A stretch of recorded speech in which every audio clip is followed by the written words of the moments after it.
in order to make a high-speed train, high speed with all the previous for those subsystems we just talked about it, the technology challenge are light.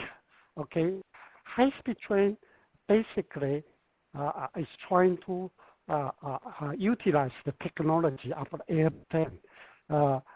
Actually, a high-speed train beside a wheel, which is more like a train. The body, the power system, basically using the airplane technology. I often tell people that high-speed train actually is an airplane which is running on, which is flying on ground. In fact, with a modern high-speed train of 250 kilometer per hour speed, all you need is a wing, and then it will take off.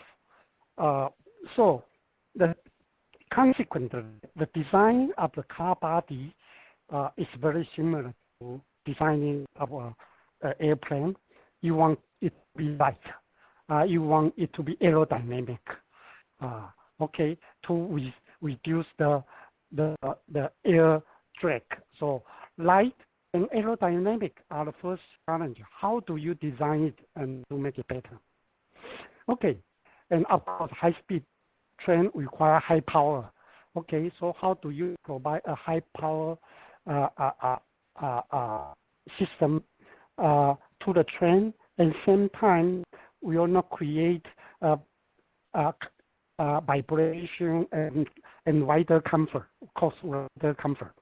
Okay, and then if you can produce it running fast, you should be able to break it. Okay, when come to a time you have to stop the train, you should have a very reliable braking system to break it. So that would be some of the challenge, and of course you have to design your train so that it will provide enough good passenger comfort, which including the noise, vibration, pressure change, and air conditioning, all this good system to support the passengers. And of course it has to be safe. Okay, so we will talk about how to design a train, make it light, aerodynamic, high power, and be able to brake in today's section. Okay, so with this, let's look at the first element of the car, of the train, which is the car body. How do you design a high-speed train so it will fulfill the requirement of a high-speed train, or it have a car body which is light, aerodynamic? Okay, so that is the challenge. The challenge is to reduce the weight. Okay, and the aerodynamic. Okay, in order to reduce the weight, you have to use lightweight material for the car body, and you have to reduce the weight of the body. Okay, so these are two challenges for designing a car body. Okay, so with this, how we do it? For the car body, try to avoid heavy materials, steel, iron, they are all too heavy. Even stainless steel is too heavy. Nowadays, most of the high-speed train will use aluminum alloy or some fiber reinforced plastic. Okay, so it's make the train light. Okay, so it can run with less weight and then can run faster. Okay. So aluminum alloy are most used. Even with aluminum alloy, the structural member of the high-speed train are all extruded, or they are formed cube shape or honeycomb shape. Okay, so use this type of the structural member, structured designed material to reduce the weight. Okay, so the car body design is lightweight and aerodynamic. Okay, this is a car body look like. So you can see that the wall of the car is made of a honeycomb panel. And so this is basically to reduce the weight. Okay, so it's a honeycomb structure with panel on the both sides. And then you can see all these members. All these members are all extruded aluminum alloyed. And all these cross members are also extruded aluminum alloyed. Okay, so these are the type of the material which is used in building a car body. Okay, so this nose piece will require 700 pieces of aluminum panel to weld together to form this nose piece.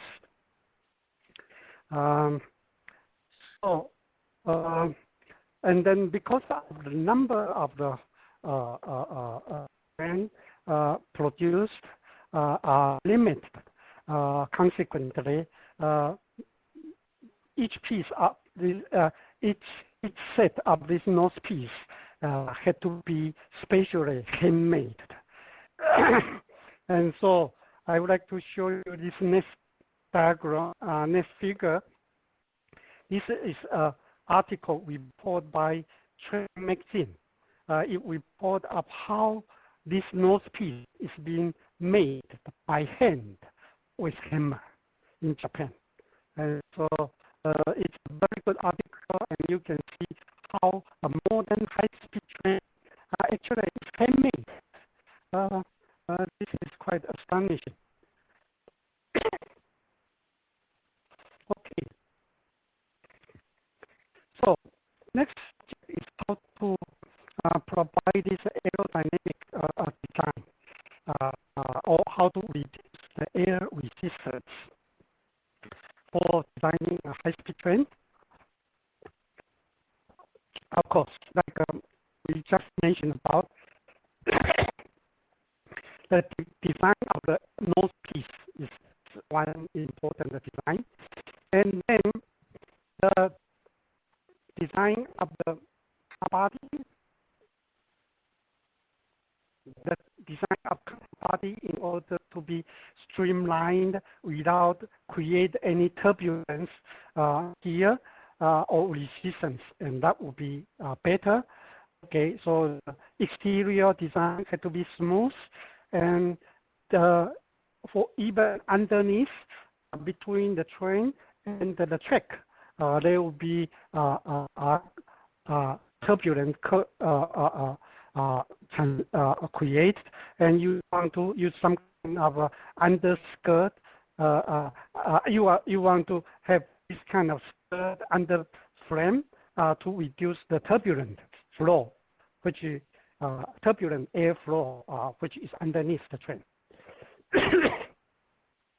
Same thing, the pantograph had to design it aerodynamically so that to reduce the turbulence or to reduce the noise vibration to the pantograph. And all this had to be put into aerodynamic design. So the good aerodynamic is very essential to the high-speed train. It can reduce the air resistance and then reduce the power and energy consumption. Okay. Car design also reduce pressure when the high-speed train enter into the tunnel. So the nose piece design, car body design, has a lot to do with this, the pressure created in the tunnel. So the aerodynamic design of the train also is to reduce this air pressure inside the tunnel. Aerodynamic design also will reduce two other problems. One of the problems is called ballast pickup. Under frame design of the high-speed train will create less turbulence. airflow, and therefore will reduce this ballast breakup effect. Then the crosswind of the high speed affecting the high speed train can also somewhat mitigate with a good design. Okay, so that is the type of the design you can do to reduce the air resistance and reduce the energy, reduce pressure created inside the tunnel. Let's see how much had to be improved through different generation of the Shinkansen. In this diagram, it shows the Shinkansen series 0, 100, 300, and 700. And we can see that the nose piece design had significantly changed. Okay, from different series, more streamlined for the more advanced one. But we can also see that the dragging coefficient of air dragging coefficient has been significantly reduced to only 1/4 by a more advanced design, to only 1/4 by a more advanced design. Okay, so you can see that this is much reduced in its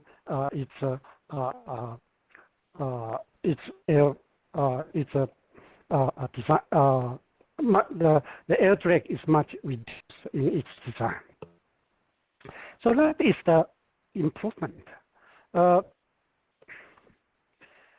So it's for pantograph. The pantograph now is mostly embedded inside a shield.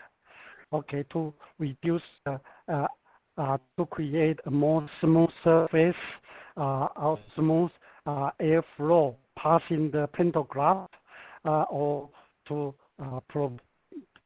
reduce the air turbulence on the side of the air, the pantograph. Okay, so this is the kind of technology being used in reduce the air turbulence around pantograph set. Okay, this is it look like for high-speed train, and how this pantograph being embedded inside a shear. Okay, also some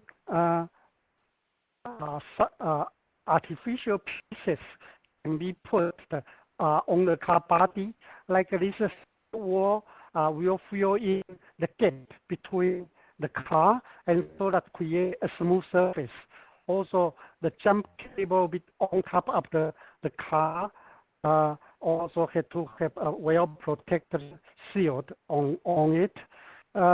Some car has a pipe outlet, and therefore there's a piece of this fixture for mounting the pipe. Then in the opposite side, it will create a dummy piece. So this is dummy piece just to create this